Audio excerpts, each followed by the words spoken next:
In this video, you will learn how friction works, hydraulic pressure works, the major components of a brake system, and how the whole system works together. One major factor that acts on a car to help it come to a complete stop is friction. Friction is resistance between two objects when they come into contact. Friction helps slow the moving objects to a complete stop. Without friction, everything in the world would always be moving and never stop. In this example, here you see the basic principles of friction at work. We can see the cube is traveling to the right. The friction would act as a force traveling to the left. This makes it hard for the cube to continue traveling, and eventually it stops it. In this next example, here you see the car rotor and the disc brake. As we see here, the car rotor is spinning counterclockwise.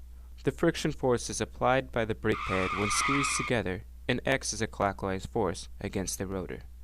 Just like the cube, friction brings the rotor to a complete stop. Another example of friction acting on a car would be between the tire and the ground.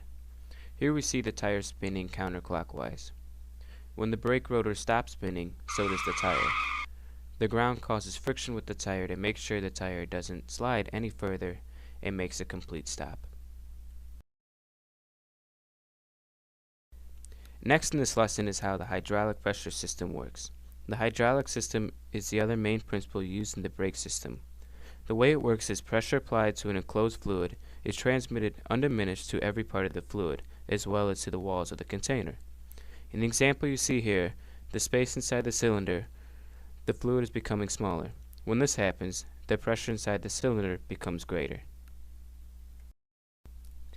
To make things easier to understand, in this example you see a small force being applied to a small area piston. That same force is transmitted to the other piston of the same size. We see that the piston on the left moves the same distance as the piston on the right because the areas of the cylinders haven't changed. Now to multiply that force from the right piston, we make the left cylinder bigger. The same force is applied as in the previous example, except the left piston is bigger and the left piston doesn't move as far. While the piston on the left didn't move as far, the force was 10 times greater because of the increase in surface area of the piston. Here we see the cylinder system connecting to the pedal and the brake pad.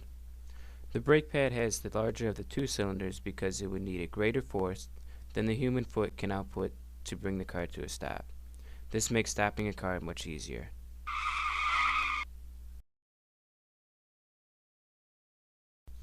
Now that you have learned the basic physics of a brake system, we will show you how that applies in the major components of the brake system.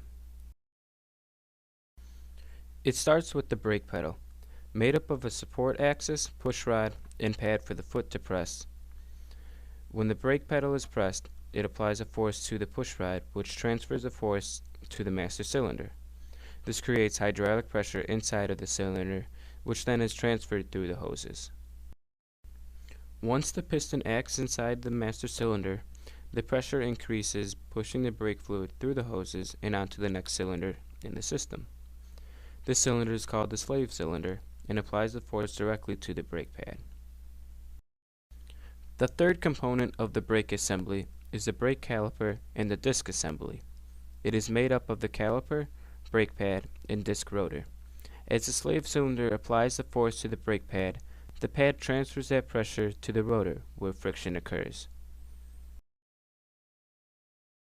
Now that you know the physics and components of a basic disc brake assembly, we will put that all together for you. Here we see it starts with the pedal transferring force to the cylinder. The fluid is transferred to the slave cylinder.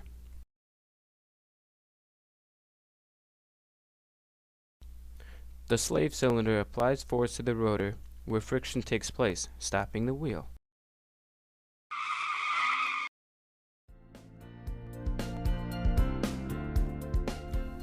That is how a disc brake system works. Thank you for watching.